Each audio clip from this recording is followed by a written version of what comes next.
Welcome to the Mother Earth News and Friends podcast. In this episode of Mother Earth News and Friends, we're talking about all things urban farming with Kashava Holt. Listen in to learn about some of the amazing things he's doing at Akron Urban Agriculture and get some answers to some urban farming questions. This is Mother Earth News. We here at Mother Earth News enjoy hosting in-person fairs, and you can see a list of upcoming locations at motherearthnewsfair.com.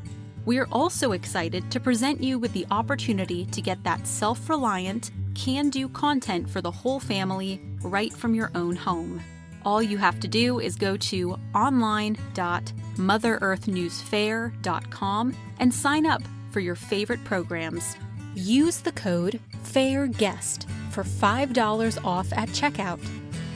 Our last fair of 2023 is coming up in West Bend, Wisconsin, September 16th to 17th, and you can see Kashava Holt there, as well as many other speakers. Good day, everyone, and we appreciate you for joining us on another exciting Mother Earth News and Friends podcast. I am Kenny Coogan, and joining me today is Kashava Holt, urban farmer and educator. Kashava's main goal has been to help residents gain access to agriculture, conservation, education, and sustainability projects to help all types of people. His purpose for urban farming is to empower residents with education, land, technical resources, and access to consistent, organic, fresh foods. At Mother Earth News for 50 years and counting, we have been dedicated to conserving our planet's natural resources while helping you conserve your financial resources. Today, we are going to learn about urban farming, everything from microgreens to growing in high tunnels, as well as finding better ways to filter the air, soil, and water. Hey, how's it going? We are so excited to have you. You've been working in the Akron and Cleveland communities as a student and outreach specialist with the USDA. Why are you in the field of urban farming? Why are you passionate about it? Well, I think there is a lot of things that we can visually see in the grocery stores in regards to the consistent fresh foods, the high prices, and in a lot of the neighborhoods that I'm working in, where people live more than a mile away from grocery stores, that's considered a food desert. So that creates an obstacle for those individuals and residents within those areas.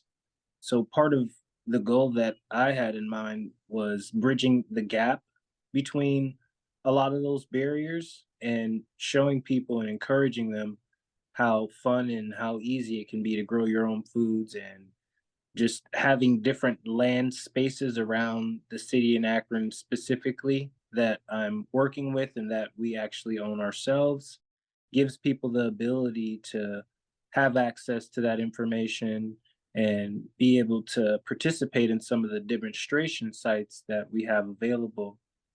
But most importantly, there is a lot of health associated issues that a lot of us have been dealing with for, I would say, 10 to 20 years, if not longer. I would say maybe 50 years, based on how we process foods, how our production of livestock, and a lot of the dry goods and liquids that we may consume in a lot of our day-to-day cooking. So I think now as a group or as a country, a lot of us are more conscientious of what we're putting into our bodies. And I think a lot of the stuff that happened with the pandemic and just the shortages and just people not being able to get access to foods and some of the limitations that were put in place, that made people more oriented towards growing their own foods and being more self-sufficient. So I think having your own food increases your opportunity to improve your health, and you can also minimize the costs that a lot of us are paying for the fruits and vegetables weekly. So having something that is a lot more affordable and accessible to the community makes sense, because a lot of these cities and areas, they depend on foods coming from across the coast, like California specifically, or Arizona, different areas like that. So I think the local resiliency isn't where it needs to be. And being able to help people awaken in terms of some of the issues that are affecting us with the compound chemicals that are in the air, soil, and water attributes to some of the different diseases that we have currently or that some of us aren't fully aware of.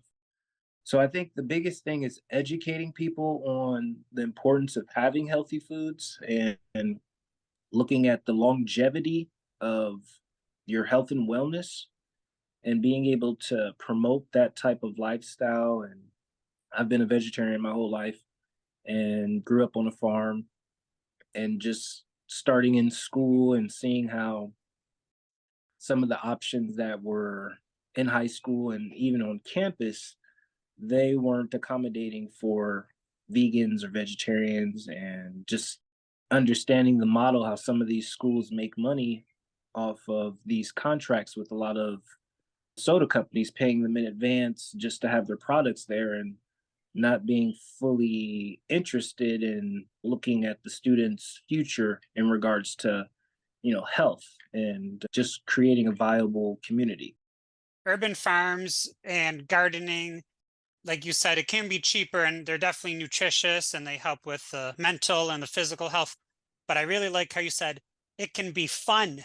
I don't know if I've ever heard somebody advertise like gardening is actually fun. Of course it's fun. Yeah, it's enjoyable. Yeah, it can be a little bit strenuous on your body, but again, we all didn't grow up in, houses at a prehistoric age, and we spent a lot more time outside and connecting with the earth. And I think that there is a huge disconnect in the way that a lot of us aren't having that ability to get access to community gardens or farms that are inviting, that gives you the opportunity to learn and to participate on some of the free foods that they may offer, or just the education that may be available, or the regenerative practices that they could apply or that they could learn from. Just some of those different components aren't fully in place. And I think the underserved or underfunded communities are a prime example of where community gardens are mostly needed. My opinion is people have access to better quality foods, they're going to be in a position to where they can make better decisions and help and enhance their way of life. But just due to the microplastics and some of the fertilizers and chemicals that we use on our lawns, and just the tires that break down every day, or air quality, and some of the things that are happening with our soil. And I'm in Ohio specifically, so we've just have been dealing with a lot of train derailments, and I think having to deal with the uncertainties, it's important to prepare for the future and having things that you can have for yourself to where you're not depending on others in case we have, another pandemic, or a shortage that's Hmm. unexpected, or high prices that are just too attainable. Because I mean, as we can all see, the prices have been going up in every sector. Yeah. So Now, listeners of the podcast are familiar with the term food deserts, which are areas that have limited access to affordable and nutritious food. Do you see a difference between rural and urban food deserts? yes, I would definitely say there is a difference. In rural areas, they really don't have to deal with too much of the recycling issue in regards to people just dumping trash all over the place. And there isn't as many people in a rural area versus an urban area where people are more condensed and there's a higher population. So I think that scenario presents itself a issue because it's needed in both areas, but the area to where you have a lot of people coming from and then moving to, there isn't that concept of working together and creating sustainable models like eco villages, to where the focus is more on profit over community. So I believe more in the rural areas, people are more conscientious of living, and they have more space. They don't have to deal with as many people littering or as many cars driving back and forth. So the smog and the air quality isn't really affecting them as much. And I think people in the urban areas, because they don't have access to a whole lot of funding, and some neighborhoods may have funding and some other neighborhoods may not, and I think that creates a certain level of hostility within the communities because of the lack of opportunities. So what we've been working on is creating those opportunities through engagement and just different landscaping opportunities or odd jobs that we could have people hired for on the farm. But once we expand more with our different sites, that's going to require maintenance. And that's why we're teaching people how to create that same model. So, one problem associated with urban farming is space, and microgreens and sprouts are relatively easy to grow and provide important minerals and vitamins. And so, we can empower listeners right now. What are some ways that listeners can improve their soil or water quality? Just talking about sprouts and microgreens right now. Well, if they would like to improve their soil, then if they're able to create it themselves versus getting it from a bag inside a grocery store, just putting together a bunch of leaves or maybe some tree trimmings. You can use maybe something that is recently cut down from a tree stump. You can use sheep manure, cow manure, horse manure if it's from a chemical-free farm, and that is a big issue. And a lot of these farms they use biosolids. So a lot of those biosolids that are given to the farms by the state, that creates an obstacle. And some farms they don't necessarily say, hey, we're using biosolids, or hey, we're using chemical fertilizers for our grass or for pests that's on our corn and so on. So it creates a certain level of complications within the food systems because we don't have that level of integrity. But these specific farms were to get tested, whether they're growing microgreens or sprouts, it would affect the economical system. So the water specifically, if you want to get better water quality, I would suggest you get an air to water generator, and that will produce alkaline or reverse osmosis, and a lot of that water has minerals in it. So if you need more of an acidic water, then you can use lemons or cucumbers to bring it up or bring it low. So having a testing tool in place will be able to see where you're at in regards to the soil. And I would also say testing the pH of the soil would be helpful, because then you can see if you need to add other things to it to make it more rich and more nutrient dense, because living soil is healthy soil. I have So, a total dissolved solid parts per million water test with me right now. Just talking about like getting microgreens and sprouts to sprout, and then you're going to eat them pretty quickly. Do you have parameters that you like to see for the soil and the water, or are you kind of judging it on how many germinate and how they look? well, with sprouts specifically, with that process, it can be a little difficult in regards to having enough sunlight to actually dry out the sprouts specifically. So I'm going to touch on doing sprouts with water first, and then I'll do the soil. But yeah, the only obstacle or complication with that would be just making sure that the sprouts dry out good enough to where when you're laying them out and they're sprouting, they don't have mildew that's built up because you have too much water that's not being aired out. So if you're starting an operation in that area, you need to, make sure that you're doing that properly, or even if you're consuming it for yourself. So that's the only thing that I've seen, but they're usually ready within 7 to 10 days, depending on how you would like to consume it and, which size that you like. Now, growing sprouts in soil, because first it's seed, sprout, and then microgreen, and then plant.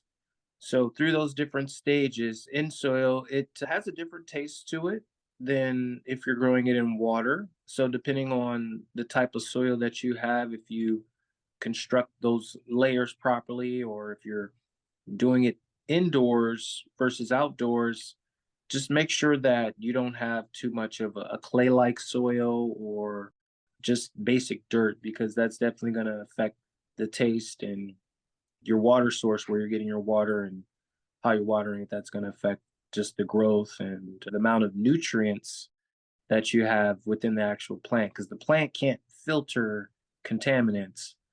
It can for some, but it's extremely important for you to be able to know your water quality and get the best possible water source that you can get available. So you just talked about a microgreen or sprout operation, and I imagine it's a relatively quick way to get income. It's like a low investment. You have a possibility of a high return on investment because you really just need seeds and water and maybe a tray. Do you have some tips on how to sell microgreens to make money? Yeah, well, you utilize your community face boards that you have within the stores, libraries, put up posts, flyers, stuff like that.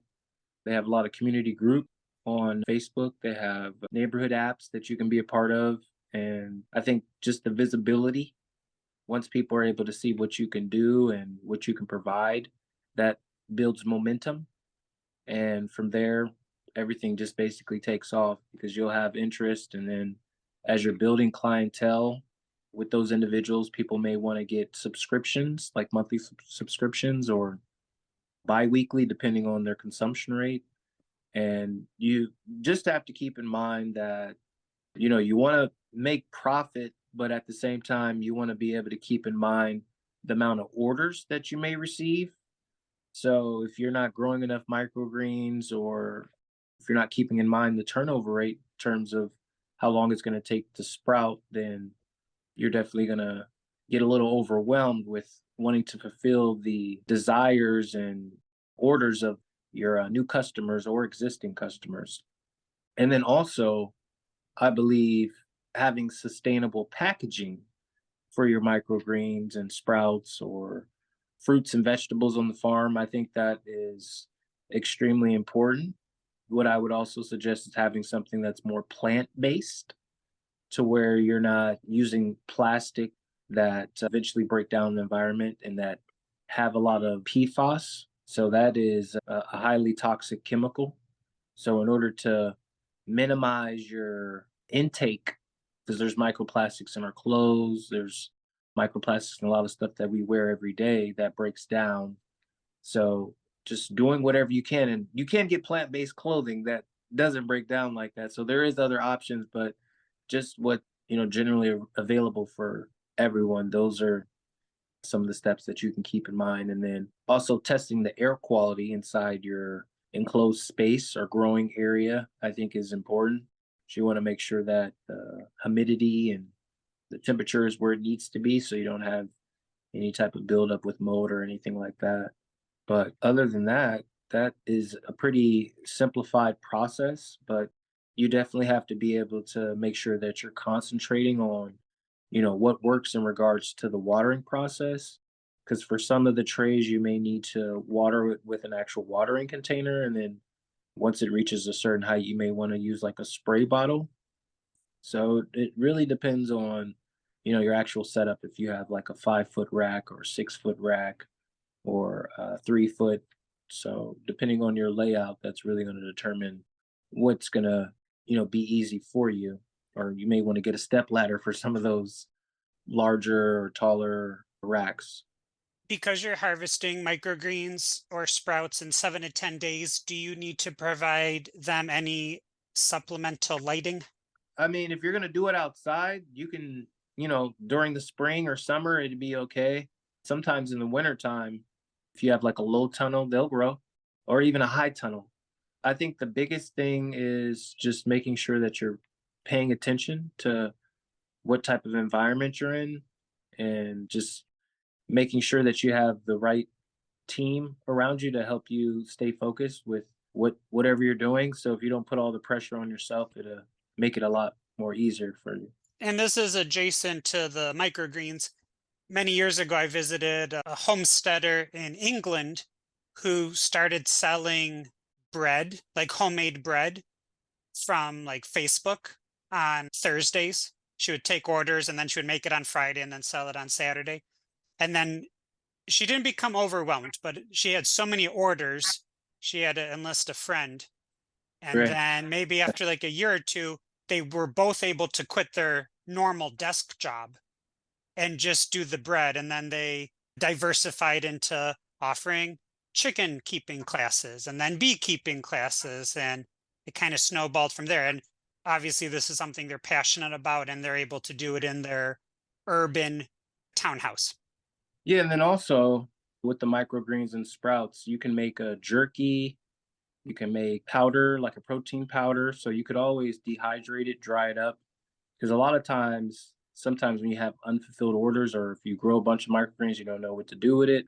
Keeping that in mind, I think would be helpful to add another layer of nutrients that you could actually put back into the soil to make the plants more enriched if you have some things that are in question with the soil or the water. I'm glad that you mentioned when you're selling these items, it's important to think about the packaging. I just wrote an article for a backyard poultry magazine, which is a baby of Mother Earth News. In the article, it mentions how there's microplastics in a lot of the meat that people are eating. And a microplastic is a piece of plastic that's 5 millimeters or smaller. So it's very hard to detect. And what they were noticing, what this report from 2023 said, was that when they were cutting meat on a plastic cutting board, that had more microplastics than if you were to ground meat or cut meat on a bamboo cutting board. And people kind of switched over to plastic, I don't know, 20 years ago, because they didn't want like salmonella or contamination on their wooden utensils. But the researchers argue that you can microwave wooden things to sterilize it, or you can sand it down. And then bamboo products are actually less porous than plastic. So we do have to think about all those food items that interact with styrofoam, plastic, and things that could harm us. Yeah, I'm slowly seeing more microgreen producers in some of the grocery stores in our areas, but I think that those foods aren't like accessible and readily available in those neighborhoods and people that may not have a car or maybe handicapped or maybe a veteran that is dealing with some sort of issue and that can disallow them from being able to participate in the farmers markets or just being able to go to the grocery store. So I want to be able to bridge that gap. And then also in a lot of the elderly homes and hospitals, I think that they serve a huge role in being able to make that transformation in regards to health and wellness and how we're all actually healing ourselves rather than dealing with an ongoing situation that isn't beneficial for the future. Now, earlier you mentioned low tunnels and high tunnels, and you have built over 100 high tunnels while working with the USDA. Can you just remind listeners what a high tunnel is? A high tunnel is a polyethylene metal structure. It can vary from as small as 4 to 500 square feet to as big as 7,200 feet, if not bigger. So there is really no limits on the high tunnel sizes, but it really just depends on your budget. But generally, they're within that size span. With the high tunnel, it allows you to grow all seasons during the summer, spring, winter, and fall. And a lot of times, a lot of farmers aren't really focused on growing in the winter. And that's really difficult for some people that are in areas where there's a lot of snow, like Ohio, Michigan, Alaska, Antarctica, just different places like that. I'm from Buffalo, New York, so I understand. Yeah, so the winter gets really tough and it's hard to drive, it's hard to navigate. People aren't as motivated. We get the lake effect if you're near a lake, so it gets extremely cold. So I was going to ask you, what are some budget-friendly ways to insulate these high tunnels? Right. So a lot of times where people have these structures, The funding is a big key component for being able to remediate a lot of those setbacks. So if you have a buildup of different types of compost, you can layer it up towards the side. If you have the funding in place, then you can get like a thermal blanket that can go over your high tunnel, or you can have heaters inside, or you can have geothermal system installed underground. So it actually has heaters that come up from underground and heats the inside. It just depends on your budget and what type of funding you have in place in order to really focus on being able to produce food. And I think that's one of the goals that I wanted to be able to motivate people towards, is getting excited about, it being cold and being able to grow food and have different types of variety of vegetables or fruits that can be accessible. Because I know during the wintertime, we don't have as many vegetables that we see in the grocery store. And a lot of that is due to the local farmers not farming as much or as focused as they could. And, again, there's a lot of complications that come with the winter.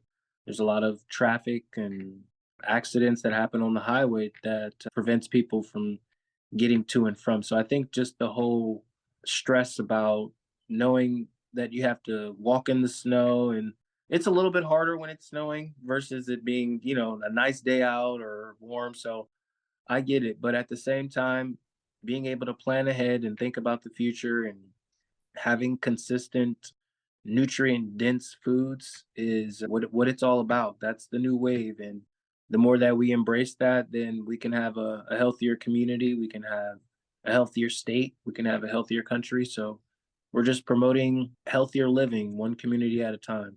So, of those ways to insulate the building, would geothermal be the most expensive, or would it depend on what's underneath your farm? Well, yeah, for sure. It's definitely going to be more expensive depending on if you have some engineers or welders in house that could help you with the process. But generally, yeah, it's going to be more of a complicated process because you have to involve the city to figure out what type of things that may be underground that you may not be aware of once you're, digging a certain depth in the ground. Yeah. So, What do you think is like the most budget friendly? Piling up compost on the outside? yeah, piling up compost along the side as high as you can, and just making sure your high tunnel is well insulated. And you can actually bring stuff inside the high tunnel and layer it on the inside of the wall, so that'll be able to help you retain that heat. And a lot of times when you see manure, it retains that heat, has the steam in it. You can put a lot of that inside your high tunnel and then put leaves over it, layer it, and then that will help add that insulation or added heat to increase the R value within your actual structure. And the higher the R value, the greater the insulating power. Correct. And do you actually need to know what the R value is as a farmer, or is this just some number that you're thinking in the back of your head, or Uh, you're like, oh, it's it, cold, it's not working? it's the R value isn't as important unless you're building a greenhouse versus a high tunnel. But I think being conscientious of that model and how encapsulating your structure in a way with a thermal blanket or with a built up wall with compost, manure, or sand, dirt, just something compiled to where it retains heat, that will be helpful with your operation. But you still have to be able to keep in mind that a lot of this stuff is going to take time. So the sooner you get it done in season, the less work that you'll have to do. So just start piling it up towards the beginning of spring, because winter's going to be here eventually.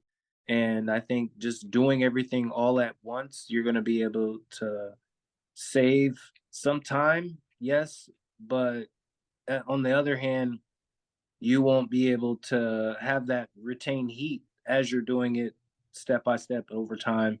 And that gives the soil, the ground, a chance to just absorb all those different nutrients, and soil won't be as loose. It'll be more in place. You also mentioned finding funding to help keep your high tunnel warm in the winter. Do you have any tips on how to source funding, which you would have to pay back through the sales of your produce, or finding maybe like forgiveness grants where they're actually just like giving you money to start a business? Well, they do have some grants on grants.gov, and just keeping aware of some of your agriculture, conservation, and sustainability networks that are here available, like SARE and like your Department of Energy or the Department of Agriculture for your state. They have things that they can make you aware of, or just contacting your local representative, like a state senator or state representative for your area. They can help you with that process. But you can also just contact other organizations that are doing the same thing and figure out where they, applied for stuff, or just joining boards and just seeing how that works. Then you'll be able to see where some of these funding projects are really originated, and the support that people get from the local community foundations and some of the private donors, because a lot of times people may just really like what you do, and they just want to give you money. Those opportunities are definitely available, and I think just being able to raise money on social media, Instagram, Facebook, if you have a good network, or if you're advertising, hey, I'm raising money for this cause and so on, that's helpful. And then, as I was somewhat sharing, when you're joining an agricultural network with others, then they can make you aware of some of the things that are available. Just contacting or reaching out with people from different areas of the states, so then you can be able to see the type of national grants and funding that are available, because your state may not be, wherever you are, may not be that focused on urban agriculture or regenerative practices. So contacting your local conservation NRCS offices, they may have some information available because they're working with other farmers that they could potentially put you in contact with.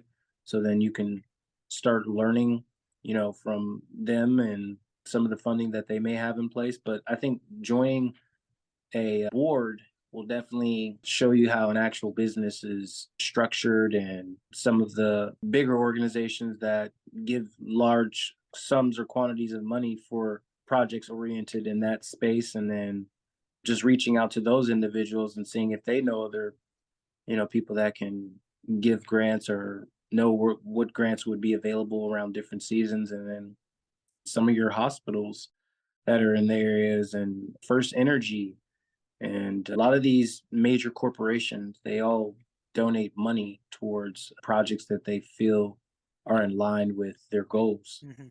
So keeping that in mind, there's always, more ways to skin a cat, as some say. But And I'll just add that you miss 100% of the shots you don't take. So once you get in those board rooms and you find out who is willing to donate, you might as well ask, or else you never gonna get it. correct. All right, we're going to take a quick break in our conversation to hear a word from our sponsor. And when we return, we will learn better ways to filter air, soil, and water. We here at Mother Earth News enjoy hosting in-person fairs, and you can see a list of upcoming locations at motherearthnewsfair.com. We're also excited to present you with the opportunity to get that self-reliant, can-do content for the whole family right from your own home. All you have to do is go to online.motherearthnewsfair.com and sign up for your favorite programs. Use the code FAIRGUEST for $5 off at checkout. Our last fair of 2023 is coming up in West Bend, Wisconsin, September 16th to 17th. And you can see Kashava Holt there, as well as many other speakers. And now back to our conversation with Kashava. We are back with Kashava Holt, urban farmer and educator.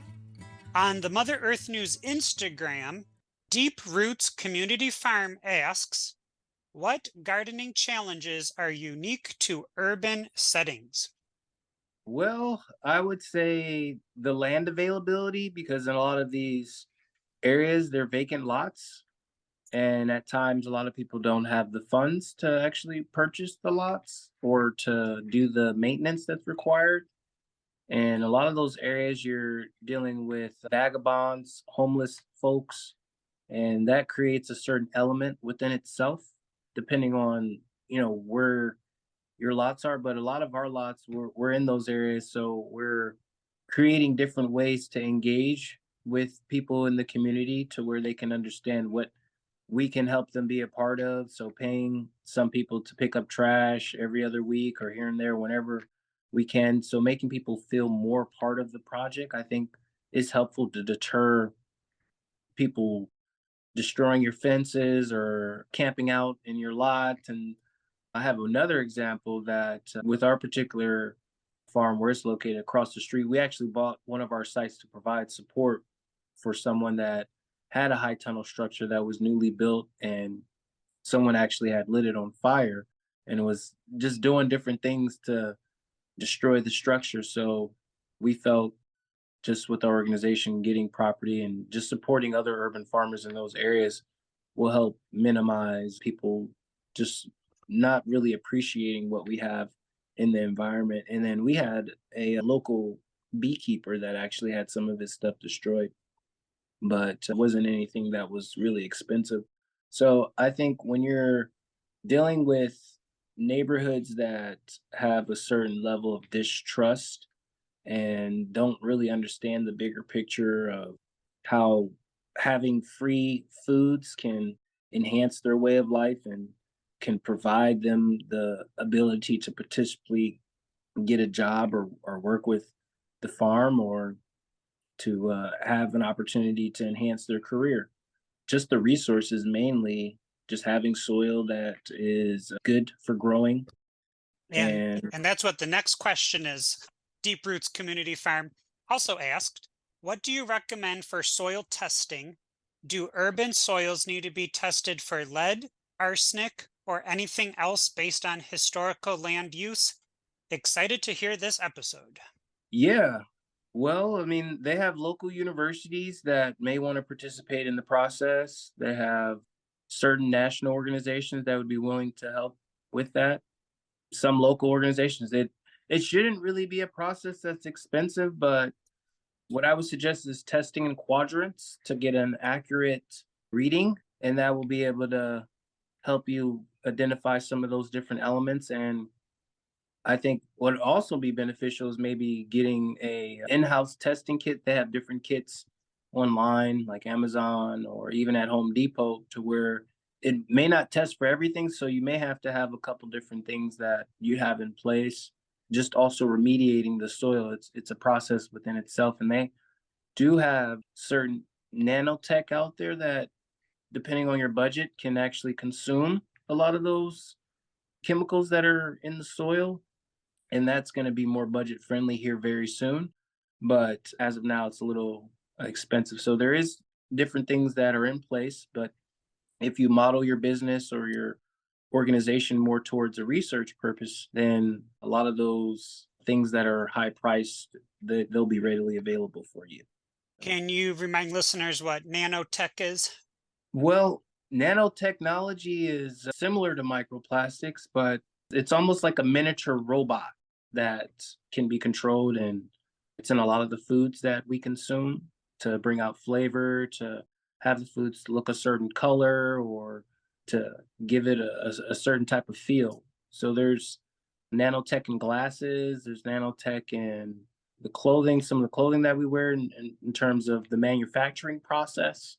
They use it in the medical system as well for identifying different diseases that people may have within the body if they're dealing with different ailments. Also, it's used in construction and some of our day to day lives. Some may see it in like shampoos, lotions, different things of that nature, just depending on which products you're actually using. But you see nanotech for the good of agriculture and urban farming is going to be in the near future, or not I necessarily the good?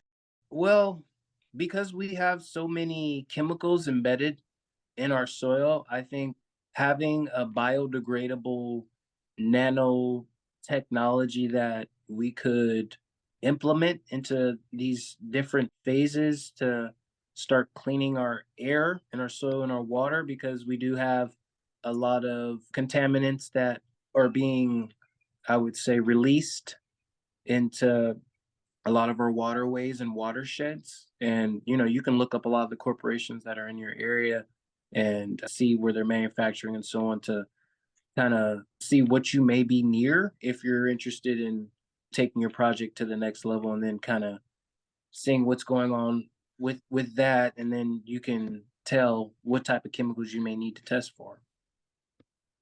At the top of the podcast, you mentioned tires, but could you briefly talk a little bit more about how we get contaminants from the environment into our air, soil, and water? Well, we do a lot of cloud seeding, and that's a chemical, so that affects the air drastically, and the weather, and so on, as well as the plant life. Just with the fertilizers that we all use on our lawns, it's a compounded effect. So that is something that's contributing to the air quality. And then, as you briefly mentioned about the microplastics, and there's a lot of microplastics in the ocean that have been built up, large piles, and a lot of those piles or debris or pieces of particulates from those microplastics, they're getting into the air from brushing against the water on the beaches and so on. So it's very small to actually see and understand the breakdown rate of a lot of these different chemicals as they're all building up into these different environments over time. So there is different studies that are out there, chemists and environmentalists. They're working in ways to improve what we have in front of us. But I think raising people's awareness on a grassroots and community basis is one of the biggest ways that we can actually build a collective effort to address a lot of those uncertain things that we shouldn't actually be utilizing for our day-to-day working habits. And I think just the modernization of farming is associated with just this topic of discussion, because there's a lot of outdated practices that we do as gardeners and farmers, like catching rain and just the filtration process of that. There's a disconnect. And I think having an air to water generator systems that are, feasible, affordable, that is the next level in regards to us building a better future for us all. Because, we can't say that we can be the best that we can be, and, if we're not practicing what we preach. So I think just being able to have more appreciation for our environment and for our people that live on it and the animals that encompass it, I think that is extremely important. Being able to evaluate some of the impacts from drilling, and just the way that we may extinguish fires, some of the chemicals that are released within that process, or just driving every day, the type of cars that we use. There's a lot of microplastics in the materials. And I think as we drive cars, as much as we all are, those tires, they break down over time, and a lot of that goes into the environment. So I think having a tire that is more sustainable for the environment, I think, is a good step in the direction. Even if we are, making Teslas, I mean, that's a good, option. But I think there's more things that we need to create in order for us to look at the long term situation for us all. And then, also a lot of people that have some of these larger farms, they have to use tractors in their eyes just to be able to create the profit or reduce the amount of workloads that they have on, a day-to-day or monthly basis. If you have a large plot of land that needs to be plowed, a tractor is definitely going to help versus you doing it by yourself. But I think a lot of the reasons why a lot of large scale farmers use heavy machinery is there's the lack of people that are readily available to help. So being able to have a volunteer force in place that can, show up and understand what the mission is, and what the importance of having local, organic, nutrient rich foods, chemical free, I think that would be able to start creating a movement, but there's definitely some things that need to be addressed. So you've been talking about modernizing farming. You talked a little bit about air to water systems and then maybe reducing heavy machinery and instead of that, maybe hiring people. Do you have any other forecasts of what the future will bring? Well, I think it really just depends on how serious people are about just the life that we're living every day. And I think the more that we have podcasts like this and having the ability to travel around the country and speak to people about some of these things that are happening, that gives not only me the opportunity to interact and raise people's consciousness, but it also gives people the know-how, because I think a lot of times people may not have the energy, or they may not have the support group, or they may not have the technical resources, or they may not know how to write a grant.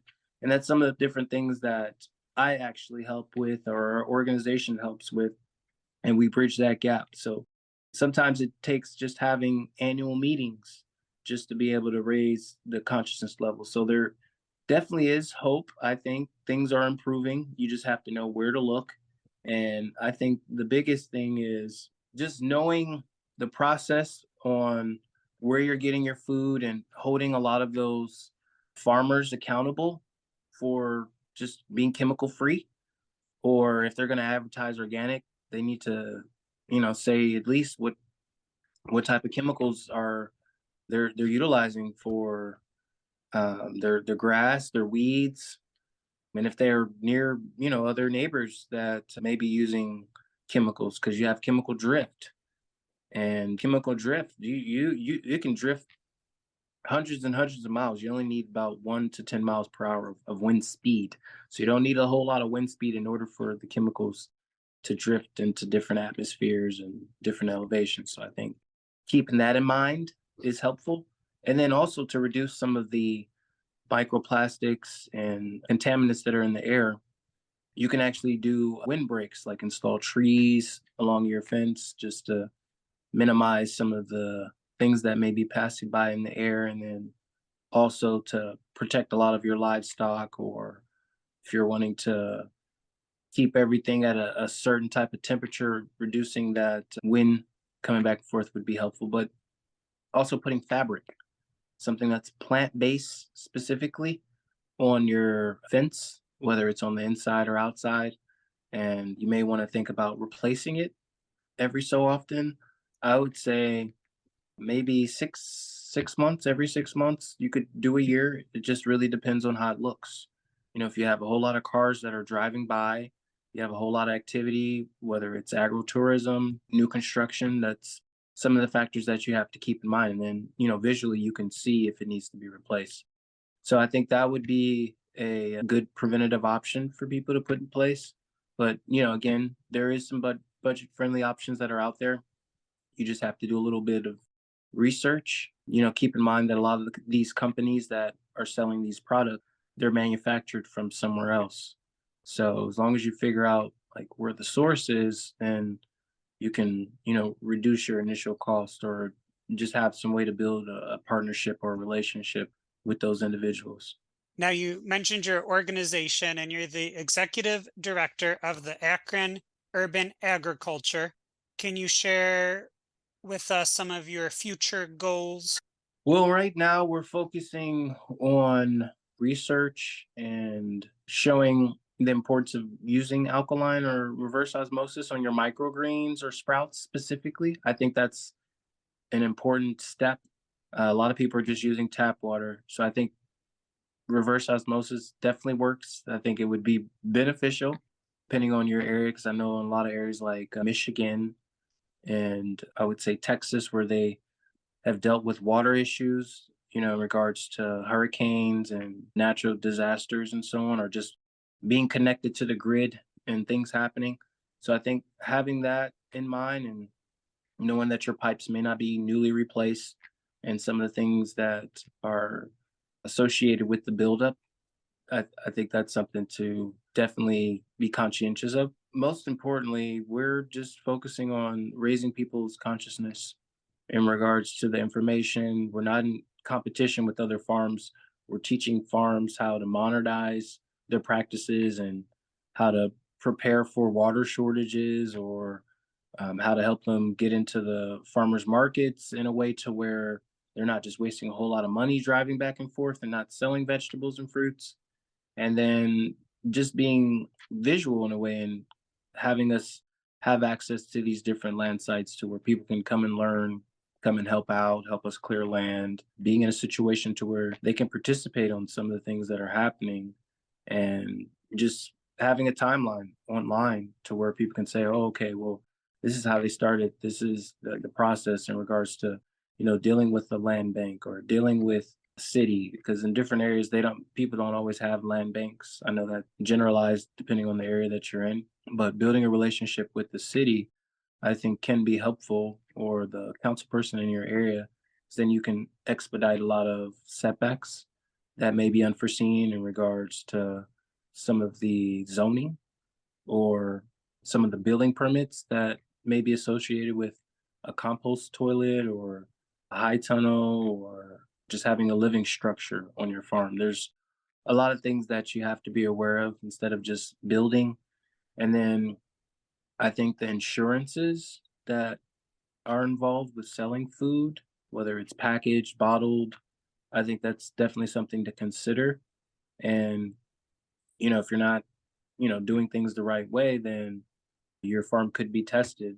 And if everything's not in place, you can get some fines. So you want to make sure that you're doing everything in your power to make it as sustainable and as chemical free and as healthy as possible, because you wouldn't want anyone to get sick or anything off your food, your microgreens, sprouts, whatever that may be. So I would suggest, if you're going to grow anything, you should probably sell to people that like family, friends, within that group. People like what you're doing, then expand out towards Facebook Marketplace, or just advertising on social media, those different outlets. You have to utilize that to your abilities, because that's one of the biggest ways to where you can reach millions of people, like within one day, if you go viral. So yeah. Well, thank you so much, Kashava, for speaking with us and providing all your tips. Our conversation on urban farming has been very educational. Oh, one more thing. I'm available for speaking engagements. If you would like for me to help you with some consulting, or I'm also a published writer for Mother Earth, just like you. I don't know if we mentioned that at all. So I have a couple articles that I've worked on recently in regards to chemical drift and beekeeping. So we do have a honey flow system at our site, because the sites that we have, we're making them more like demonstration sites. So we have just different ways that people can grow in a raised garden, or that can beekeep, whether they have a solid frame or a honey flow frame. So yeah, if you are interested in learning more about that, just get in contact with me at urbanagriculture.com, and you can Google us up at Akron Urban Farms. So that's akronurbanagriculture.com. We do have an inquiry page to where you can get some information if you're interested. And I would like to thank Mother Earth News for having this podcast and being able to share this informative information. Very good. And all of those links and email addresses will be in the show notes of this podcast. Sounds good. Thanks, everybody, for listening. We thank you, the listener, for joining our podcast, and encourage you to share it with your friends, colleagues, and family. To listen to more podcasts, visit our website, motherearthnews.com. You can also follow our social media platforms from that link and ask questions for future podcasts. And remember, no matter how brown your thumb is, you can always cultivate kindness. You've just heard our episode about urban farming with Kashava Holt. You can reach us at podcast@ogdenpubs.com with any comments or suggestions. Our podcast production team includes Jessica Mitchell, John Moore, and Kenny Coogan. Music for this episode is Travel Light by Jason Shaw. This Mother Earth News and Friends podcast is a production of Ogden Publications. Learn more about us at MotherEarthNews.com. We here at Mother Earth News enjoy hosting in-person fairs, and you can see a list of upcoming locations at MotherEarthNewsFair.com. We are also excited to present you with the opportunity to get that self-reliant, can-do content for the whole family right from your own home. All you have to do is go to online.motherearthnewsfair.com and sign up for your favorite programs. Use the code FAIRGUEST for $5 off at checkout. Our last fair of 2023 is coming up in West Bend, Wisconsin, September 16th to 17th. And you can see Kashava Holt there, as well as many other speakers. Until next time, don't forget to love your mother.